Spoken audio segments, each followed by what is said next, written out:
السلام عليكم ورحمة الله وبركاته. الحمد لله رب العالمين والصلاة والسلام على سيدنا محمد وعلى آله وصحابه أجمعين أما بعد. أعوذ بالله من الشيطان الرجيم. بسم الله الرحمن الرحيم. إنا أنزلناه قرآنا عربيا لعلكم تعقلون. وقال نبينا محمد رسول الله صلى الله عليه وسلم: من قال في القرآن بغير علم فليتبوأ مقعده من النار. صدق الله مولانا العظيم وصدق رسوله النبي الكريم ونحن على ذلك من الشاهدين والشاكرين والحمد لله رب العالمين. எல்லா புகழும் அல்லாஹ் ஒருவனுக்கே உரித்தாகுக. அல்லாஹ்வின் அன்பும் அருளும் அருள் நபிகள் நாயகம் ஸல்லல்லாஹு அலைஹி வஸல்லம் அவர்கள் மீதும் நற்பாக்கியங்கள் நிறைந்த ரசூலுல்லாஹ்வின் குடும்பத்தார்கள், சஹாபா பெருமக்கள், தாபிஈன்கள், தபஅ தாபிஈன்கள், நாதாக்கள், ஷுஹதாக்கள், சாலிஹீன்கள் நம் அனைவர்கள் மீதும் என்றென்றும் நின்று நிலவட்டுமாக. ஆமீன். சங்கையான அல்லாஹ்வின் நல்லடியார்களே, அல்லாஹ் ஜல்ல ஷானஹு வ தஆலா மனிதர்களுக்கு நேரான வழியை காட்டுவதற்காக நபிமார்களை அல்லாஹ் அனுப்பினார். அல்லாஹ்வால் அனுப்பப்பட்ட நபிமார்களுக்கு அல்லாஹ் ஜல்ல ஷானஹு வ தஆலா சில நபிமார்களுக்கு சில வேதங்களையும் கொடுத்திருக்கிறார்.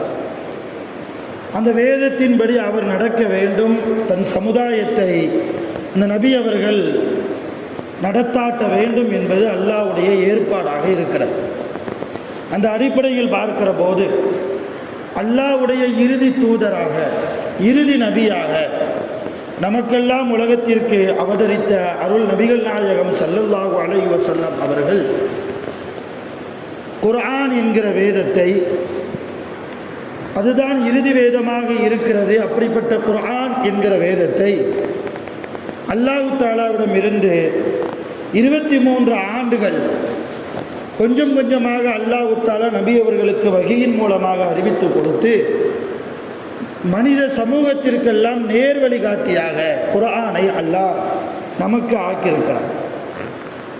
யாருடைய வாழ்க்கையில் குர்ஆன் வந்துவிடுமோ, யாருடைய வாழ்க்கையில் குர்ஆனுடைய தொடர்பு வந்துவிடுமோ, அவர் நாளை கியாமத்தில் வெற்றி குறித்தான நபராக, அல்லாஹ்வால் அருள் செய்யப்பட்ட நபராக மாறுவார் என்பதில் எந்த விதமான சந்தேகமும் இல்லை. அந்த அடிப்படையில் பார்க்கிற போது அருமையான பெருமக்களே, குர்ஆன் ஓதுவதற்கு நாம் முயற்சி செய்ய வேண்டும். குர்ஆன் நமக்காக அருளப்பட்ட வேதம், குர்ஆன் நம்முடைய நன்மைக்காக அருளப்பட்ட வேதம். குர்ஆன் என்பது நாளை மறுமையில் அல்லாஹ்விடத்தில் நமக்காக பரிந்துரை செய்யக்கூடிய வேதம். அந்த குர்ஆனுடைய தொடர்பு இல்லாமல், குர்ஆனை ஓத தெரியாமல் நாம் மரணிப்போமையானால் உண்மையிலேயே நம்மை விட நஷ்டவாளிகள் உலகத்தில் வேறு யாரும் இருக்க முடியாது. அருமையான பெருமக்களே, குர்ஆனை பற்றி அல்லாஹ் குர்ஆனில் சொல்கிற போது வலக்கது யஸ்ஸர்னல் குர்ஆன லிذிக்ரி ஃபஹல் மின் முத்தக்கிர் என்று கூறுகிறார். அதாவது இந்த குர்ஆனை ஓதுவதற்கு நாம் லேசாக்கி இருக்கிறோம் என்று அல்லாஹ் கூறுகிறார். ஓதுவதற்கு கடினமானது அல்ல குர்ஆன் என்பது, ரொம்ப ஈஸியானது, ரொம்ப ஈஸியானது. தமிழ் மொழி பேசுபவரும் உலகத்தில் பார்க்கிறோம் குர்ஆனை ஓதுகிறார்கள். வேறு மொழியை தாய்மொழியாக கொண்டவர்களும் குர்ஆனை அவ்வளவு அழகாக ராகமாக உச்சரிப்போடு சட்டத்தை, தஜ்வீது சட்டத்தை பின்பற்றி அவ்வளவு அழகாக இனிமையாக ஓதக்கூடியதை நாம் சமூக வலைதளங்களின் மூலமாக, செல்போன்களின் மூலமாக பார்க்கிறோம். ஆக எல்லா மொழியை கொண்டவர்களும் குர்ஆனை ஓதுகிறார்கள் என்றால் என்ன அர்த்தம்? குர்ஆன் கஷ்டமானது அல்ல. குர்ஆன் நாவில் உச்சரிப்பதற்கு மிக இலகுவான ஒரு அம்சம்தான் அல்லாஹ்வுடைய அருள்மறை தான் அந்த குர்ஆன். அந்த குர்ஆனை இன்றைக்கு வயது மூப்பின் காரணமாக, எனக்கு இத்தனை வயது ஆகிவிட்டது, இனிமேல் நான் நினைத்தால் குர்ஆனை எப்படி ஓத முடியும் என்று நமக்கு நாமே சொல்லிக்கொண்டு குர்ஆனை சரியாக ஓத தெரிவதற்குண்டான முயற்சியில் இன்னும் இறங்காமல் இருக்கிறோம். அருமையான பெருமக்களே, குர்ஆன் அரபி மொழியில் இருக்கிறது. அல்லாஹ் தஆலா குர்ஆனில் சொல்கிறான், இன்னா அன்ஸல்னாஹு குர்ஆனன், நிச்சயமாக இந்த குர்ஆனை நாம் இறக்கினோம். எந்த மொழியில்? அரபியன், அரபி மொழியில் நாம் இறக்கினோம். ஏன் தெரியுமா? லஅல்லக்கும் தஅகிலூன், நீங்கள் அறிந்து கொள்ள வேண்டும் என்பதற்காக, நீங்கள் புரிந்து கொள்ள வேண்டும் என்பதற்காக. இது அரபி மக்களுக்கு அல்லாஹ் இறக்கிய வசனம். அரபு தேசம் உள்ளவங்களுக்கு மொழி அரபி தான். அதனால் உங்கள் மொழியிலேயே நாம் இறக்கியிருக்கிறோம் என்கிறான் அல்லாஹ். ஆக அவர்கள் மொழியில் அல்லாஹ் அரபி மொழியில் இறக்கினாலும் கூட அரபி மொழி என்பது ரொம்ப கஷ்டமான மொழி என்று அர்த்தம் அல்ல. அல்லாஹ்வே குர்ஆனில் நான் முதலில் சொன்னது போல இந்த குர்ஆனை ஓதுவதற்கு நாம் லேசாக்கியிருக்கிறோம் என்கிறார். குர்ஆனின்படி நாம் வாழ வேண்டும் என்றால், அருமையான பெருமக்களை, குர்ஆனில் அல்லாஹ் தன்னுடைய வசனங்களில் என்ன கூறியிருக்கிறான், அதனுடைய சாராம்சம் என்ன, அதனுடைய விளக்கம் என்ன, குர்ஆனில் அல்லாஹ் என்னென்ன சட்டங்களை வைத்திருக்கிறான், குர்ஆனில் அல்லாஹ் எந்தெந்த நபிமார்களுடைய வரலாறுகளை கூறுகிறான், குர்ஆனில் அல்லாஹ் எந்த சமூகத்தாருடைய வரலாறுகளை கூறுகிறான், இதையெல்லாம் நாம் தெரிய வேண்டும் என்றால் அரபி மொழியை நாம் படிக்க வேண்டும். அரபி மொழி குறித்து உண்டான சில ஞானங்களை நாம் உலகத்தில் கற்றுக்கொள்ள வேண்டும். இன்றைக்கி நிறைய பேர் நினைக்கிறோம், குர்ஆன் அரபியில் இருக்குது, அரபி எனக்கு தெரியாது, அரபி மொழி எனக்கு தெரியாது. ஆனால் நிறைய தர்ஜுமாக்கள் வந்து விட்டது, டிரான்ஸ்லேஷன் வந்து விட்டது, தமிழில் இருக்குது. இந்த சைடு அரபி குர்ஆனுடைய வசனங்கள் இருக்கும் அரபியில், அதுக்கு இந்த பக்கம் தமிழில் மொழிபெயர்ப்புகள் இருக்கும். நான் மொழிபெயர்ப்பை படிச்சுக்கிறேன்னு சொல்லி நிறைய பேர் இப்படி கிளம்பிட்டாங்க. மொழிபெயர்ப்பு படிப்பதால் எந்த நன்மையும் கிடைக்காது.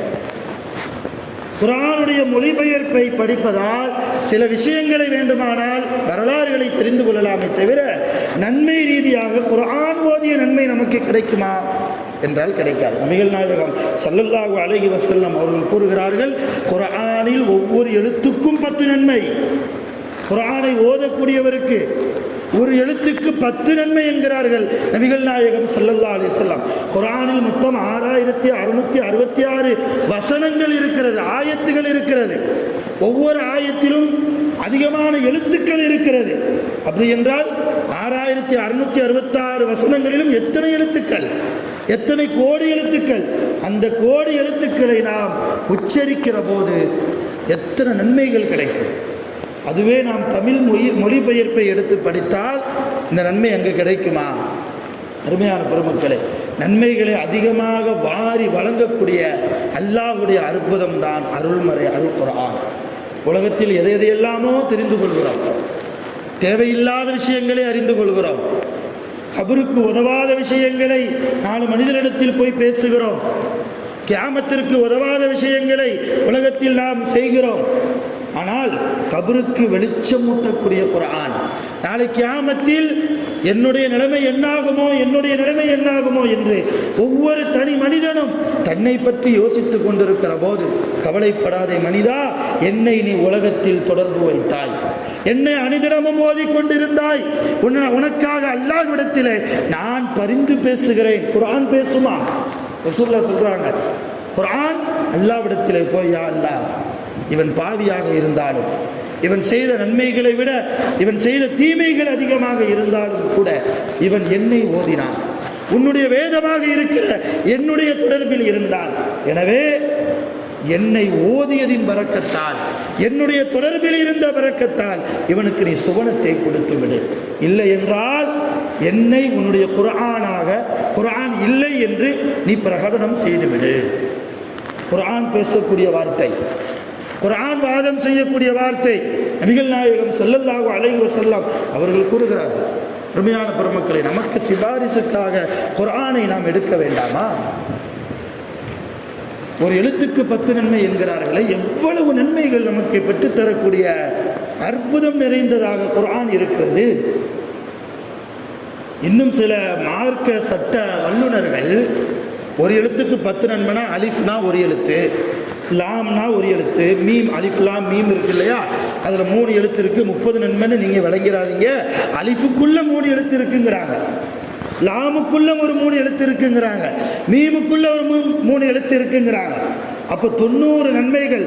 அலிஃப் லாம் மீம் பார்ப்பதற்கு 3 எழுத்து தான். ஆனால் அலிஃப் என்று உச்சரிக்க வேண்டும் என்றால் அதில் அலிஃப் இருக்கு, லாம் இருக்கு, ஃபா இருக்கு. மீம் என்று உச்சரிக்க வேண்டும் என்றால் அதில் மீம் இருக்கு, யா இருக்கு, இன்னொரு மீம் இருக்கு, மீம்.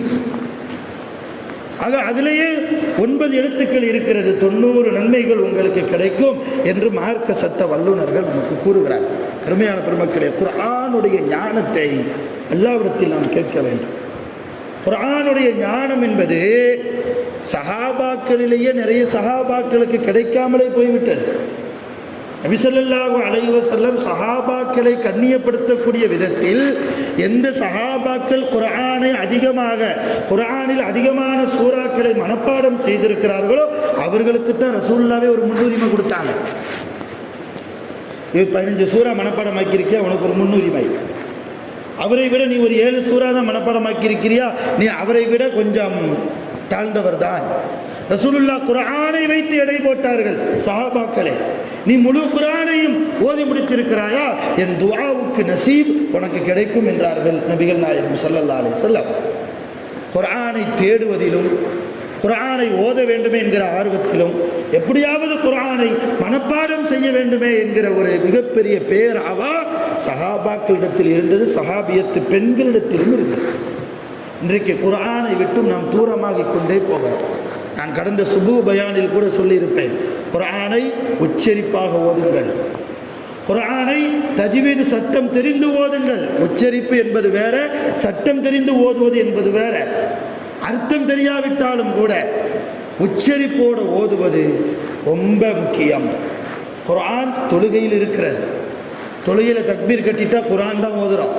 தௌராத்தோ இஞ்சிலோ அல்லது மற்ற வேதங்களையோ நம்ம ஓதுறது இல்லை. குர்ஆனைத்தான் ஓதணும். சூரத்துல் ஃபாத்திஹா ஓதணும். எப்படி ஓதுறோம்? உச்சரிப்பாக ஓதுறோமா? சட்டம் தெரிந்து ஓதுறோமா? நல்லா விளங்கிக்கங்க. உச்சரிப்பு தெரியாமல் ஓதினால் அது சூறாவே கிடையாது, கிடையாது. எப்போ தெரிஞ்சுக்கிட போகிறோம்? அல்ஹம்து சூராவை, சூரத்துல் ஃபாத்திஹாவை உச்சரிப்போடு நான் தொழுகையில் ஒரு ரக்காயத்திலாவது ஓத வேண்டுமே என்கிற ஆர்வம் நமக்கு இருக்கிறதா? கொஞ்சம் கவலையோடு யோசிக்கணும். குர்ஆனை கற்றுக்கொள்வதில் ரசூலுல்லாஹ் சொன்னாங்க, இன்னமல் இல்மு பித்தஅல்லும். இல்மு என்பது, கல்வி என்பது கற்பதில் தான் கிடைக்கும். யார்ட்டையாவது போய் உட்கார்ந்து மண்டிக்கால் போட்டு எனக்கு சொல்லித்தாருங்களேன் என்று அவரை ஆசிரியராக்கி நம்மை மாணவராக நாம் அமர்ந்து பாடம் கற்பதில் தான் இல்மு என்கிற கல்வி கிடைக்கும் என்கிறார்கள் நபிகள் நாயகம் ஸல்லல்லாஹு அலைஹி வஸல்லம். நிறைய இல்முகளை, நிறைய கல்விகளை உலகத்தில் நாம் அறிந்து கொள்கிறோம், தெரிந்து கொள்கிறோம், தவறில்லை. ஆனால் அதைவிட அதிகமாக என் தொழுகை கூடுவதற்கு மிக முக்கியமான விஷயம் குர்ஆனை உச்சரிப்பாக ஓதுவது. அல்ஹம்துலில்லாஹி ரப்பில் ஆலமீன், அந்த ஒரு வசனத்தை நம்மால் உச்சரிப்பாக ஓத முடியுமா?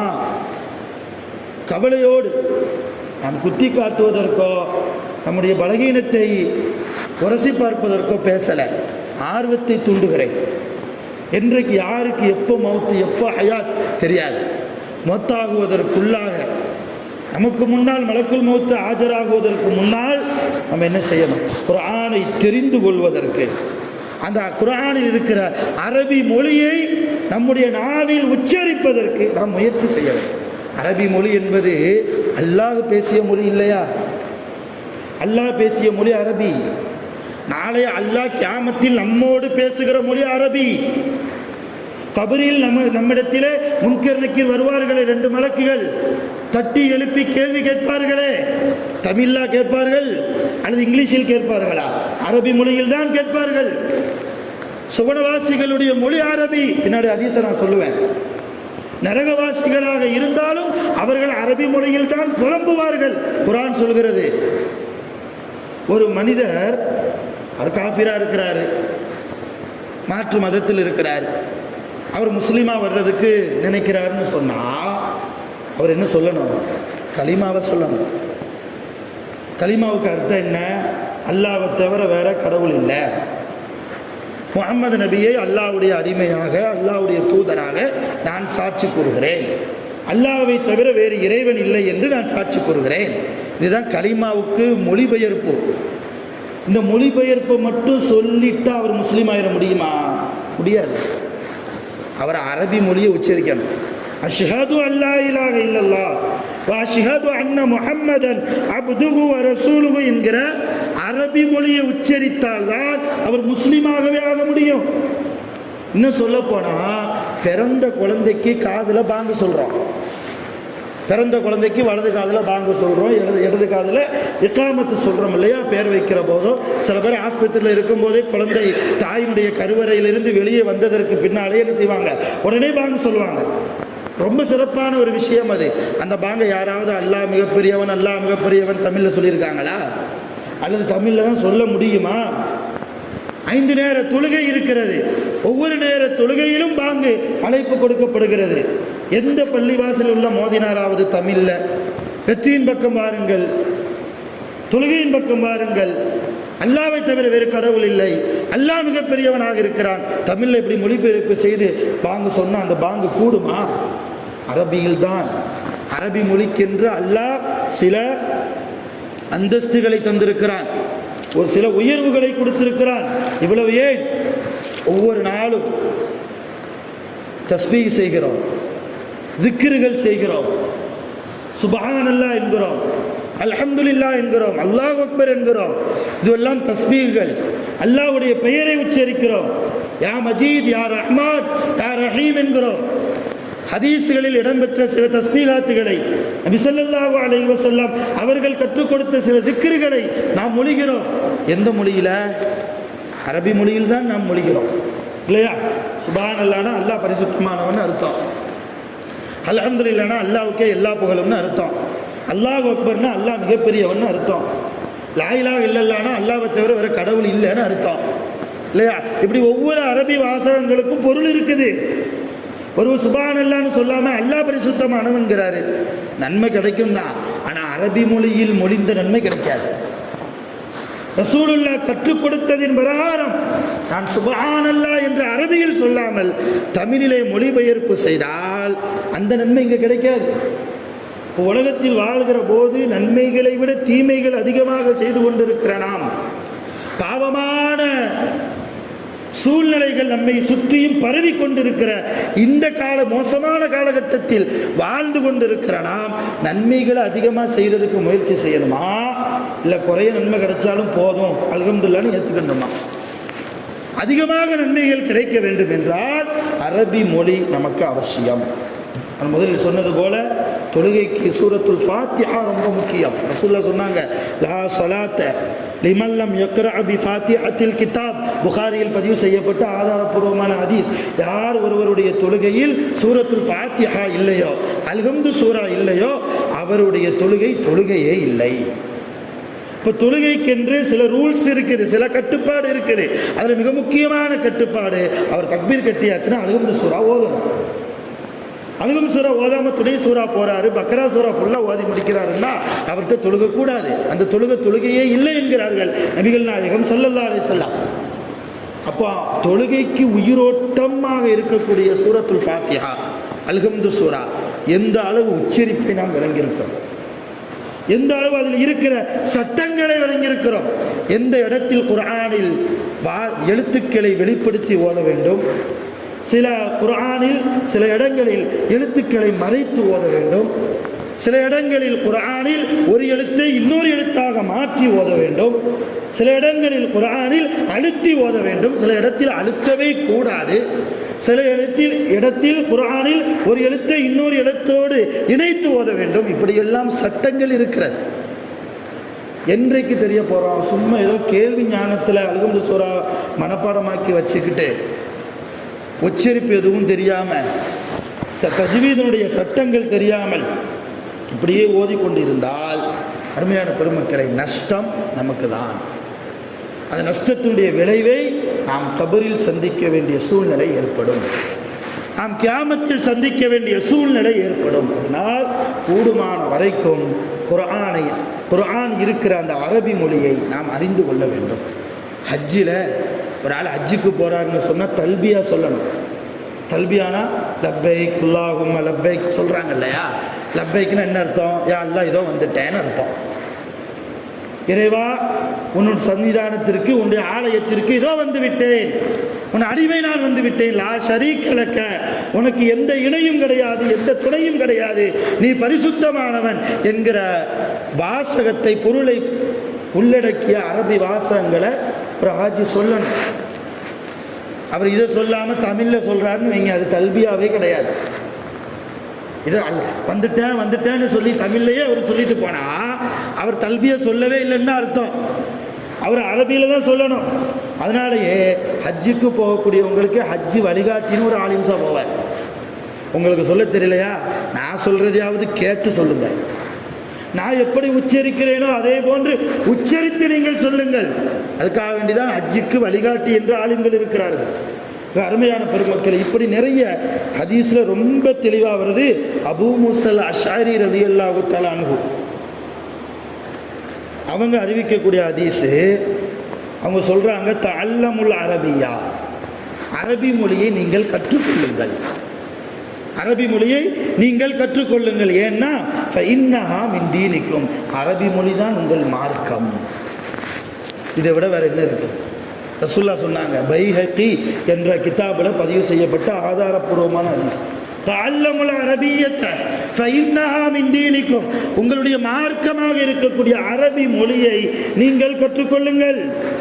உபய் இப்னு கஅப் ரலியல்லாஹு கூறக்கூடிய ஒரு ஹதீஸ் முஸ்னஃப் இப்னு அபி ஷைபா என்கிற கிதாபில் பதிவு செய்யப்பட்டிருக்கு.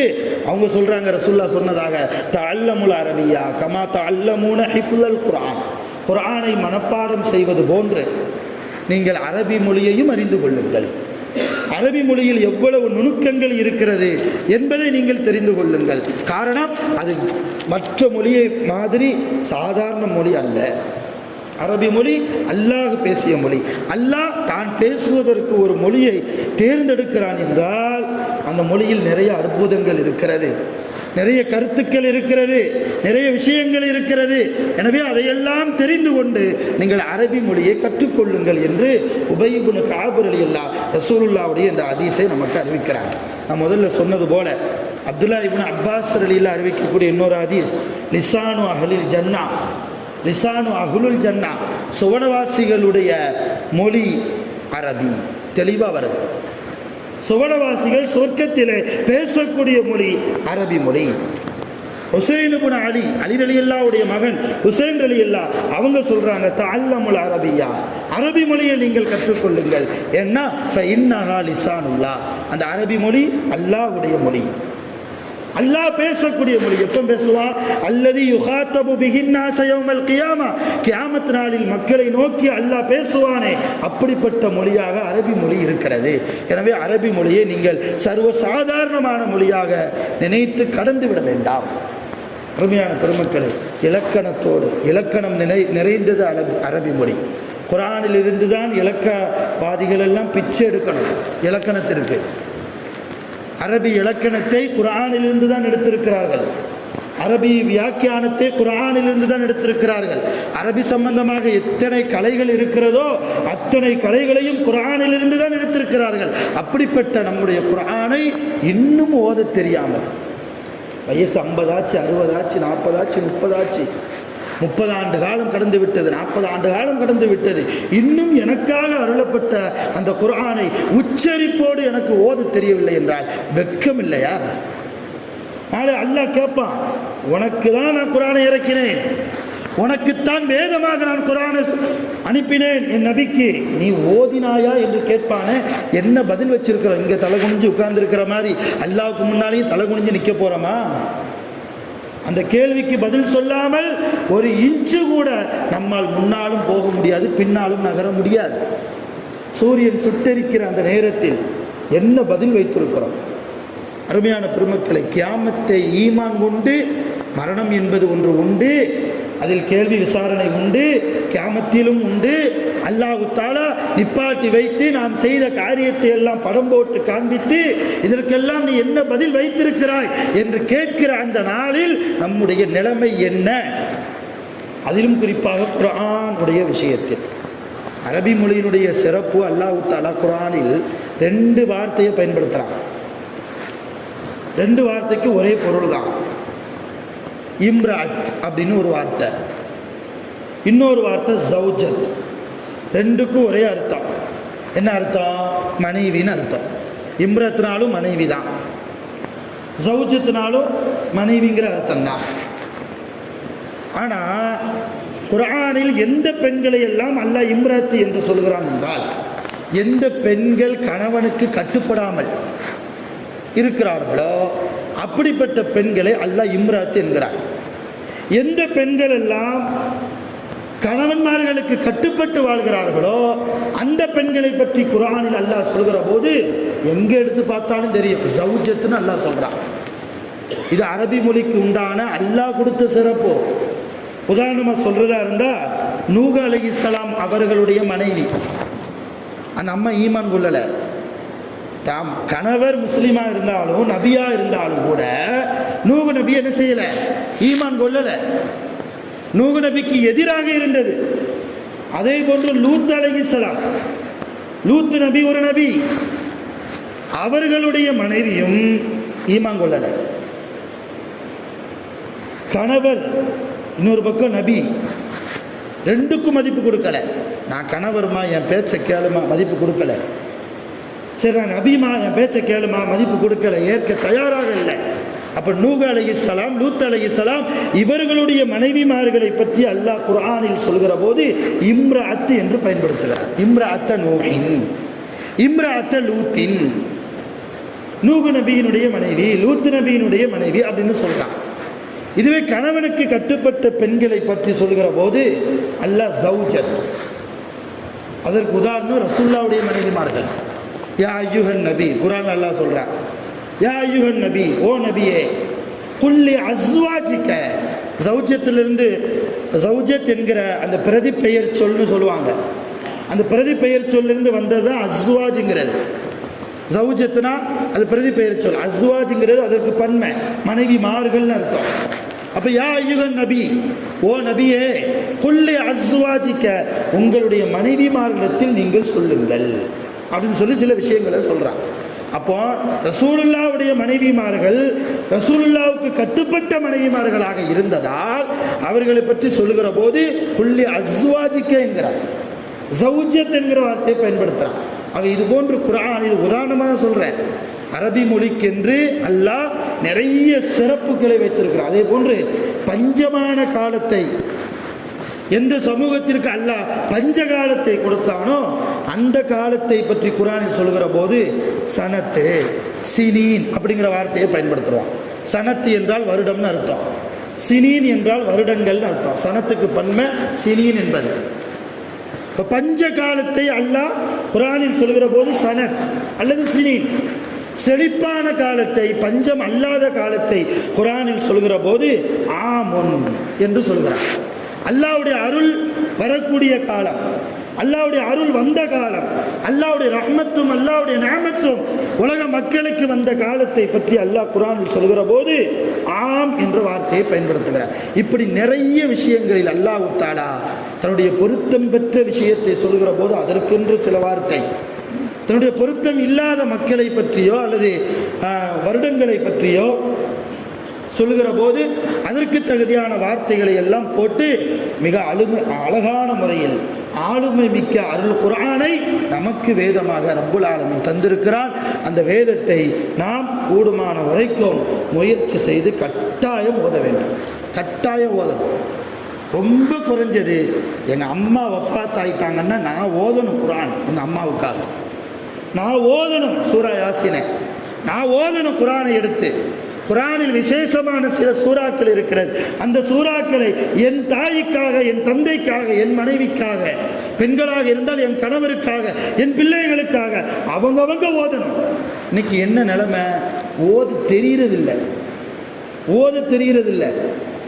ஓதினால் குற்றம் வருமோ, வார்த்தைகளை தவறாக பயன்படுத்தி விடுவோமோ, அல்லாஹ் எந்த எழுத்தை போட்டு பயன்படுத்தினானோ அந்த எழுத்தில் இல்லாமல் வேறு ஒரு எழுத்தை போட்டால் அர்த்தம் மாறிவிடுமே. நான் நிறைய பேர்த்த சொல்றது உண்டு, இங்கேயும் ஞாபகப்படுத்துகிறேன். ஹலக்கை என்று அல்லாஹ் குர்ஆனில் வார்த்தையை பயன்படுத்துகிறான். ஹலக், அதில் வரக்கூடிய ஹா, அதை காரி உச்சரிக்கணும், கொஞ்சம் அழுத்தமாக உச்சரிக்கணும். ஒருவர் ஹலக்குன்னு இல்லாமல் ஹலக்குன்னு உச்சரித்தா, ஹலக்குன்னு காரி உச்சரித்தா அதுக்கு என்ன அர்த்தம்? படைச்சான்னு அர்த்தம். காராமல் உச்சரித்தா சிறச்சான்னு அர்த்தம். எவ்வளோ பெரிய அர்த்தம் மாறுபாடு. ஹலக்கன்னு உச்சரித்தால் அல்லாஹ் படைத்தான். ஹா இல்லாமல் ஹாவை போட்டு ஹலக்கன்னு உச்சரித்தால் அல்லாஹ் சிறைத்தான் அர்த்தம். குல் அஊது பிரப்பில் ஃபலக் மின் ஷர்ரி மா ஹலக், மின் ஷர்ரி மா ஹலக், படைப்புகளின் தீங்கை விட்டும் யா அல்லாஹ் உன்னிடத்தில் பாதுகாப்பு கேட்கிறேன் என்ற அந்த ஆயத்துக்கு அர்த்தம். இங்கே மின் ஷர்ரி மா ஹலக்குன்னு சொல்றதுக்கு பதிலா ஒரு ஆள் மின் ஷர்ரி மா ஹலக்குங்கிறார். சிறைப்பதின் தீங்குகளை விட்டும் அர்த்தம் மாறுதா இல்லையா? சிறைக்கிறதின் தீங்கை விட்டும் உன்னிடத்தில் பாதுகாப்பு தேடுகிறேன். எவ்வளவு பெரிய மாறுதல் அது! அதுவே ஹா அல்லாம ஹாவை போட்டு உச்சரித்தா, மின் ஷர்ரி மா ஹலக் அப்படின்னு உச்சரித்தால் அழிச்சான்னு அர்த்தம். ஹலாக்கா போன்னு சொல்கிறோம் இல்லையா, திட்டம் இல்லையா, நீ ஹலாக்கா போவ, நாசமாக போவேன்னு அர்த்தம், அதுக்கு அழிந்து போவேன்னு அர்த்தம். அப்போ அழிதனுடைய தீங்கை விட்டும் பாதுகாப்பு தரன்னு குர்ஆனுடைய வசனத்துக்கு அர்த்தத்தை மாற்றி ஓதுறமா இல்லையா? எவ்வளோ பாரதூரமான விஷயம். இதில் ஒரு சாம்பிளுக்கு ஒரு விஷயத்தை மட்டும் தான் சொல்கிறேன். இந்த மாதிரி அல்ஹம்து சூராவில் எடுத்துக்காங்க, எவ்வளவு விஷயங்கள் இருக்கிறது. ஒரு எழுத்து, ஒரு ஹர்ஃபை நாம் மாற்றி குர்ஆனில் தொழுகையில் ஓதிவிட்டால் தொழுகையே கூடாமல் போமே. இல்லை இவனுக்கு தெரியாது பாவம் அப்படின்னு அல்லாஹ் மன்னித்தால் உண்டு. எல்லாத்தையும் அப்படி மன்னிப்பானா? சொல்லவும் முடியாது. மன்னிப்பது அல்லாஹ்வுடைய நாட்டம். ஆக அருமையான பெருமக்களே, நாளை அல்லாஹ் கேட்பான், குர்ஆனை குறித்து நீ எப்படி வாழ்ந்தாய், குர்ஆன் விஷயத்தில் உன் வாழ்க்கை எப்படி இருந்தது, உன் மனைவிக்காக உழைத்தாயே, உன் பெற்றோர்களுக்காக உழைத்தாயே, எல்லாம் சரிதான், நான் அனுப்பிய என்னுடைய வேதத்தை உன் வாழ்க்கையில் நீ கடைபிடித்தாயா என்றால் என்ன பதில் வைத்திருக்கிறோம்? ஒவ்வொரு நிமிடமும் யோசிக்க வேண்டிய கேள்வி. இந்த கேள்வியை உங்களுடைய சிந்தனைக்கு தந்தவனாக என் பயானை நிறைவு செய்கிறேன். வல்ல ரஹ்மான் குர்ஆனின் தொடர்புள்ள வாழ்க்கையாக நம் அனைவருடைய வாழ்க்கையும் செழிப்பாக அல்லாஹ் ஆக்கி தருவானாக. ஆகிரு தஅவானா அல்ஹம்துலில்லாஹி ரப்பில் ஆலமீன். அஸ்ஸலாமு அலைக்கும் வரஹ்மத்துல்லாஹி வபரகாத்துஹு.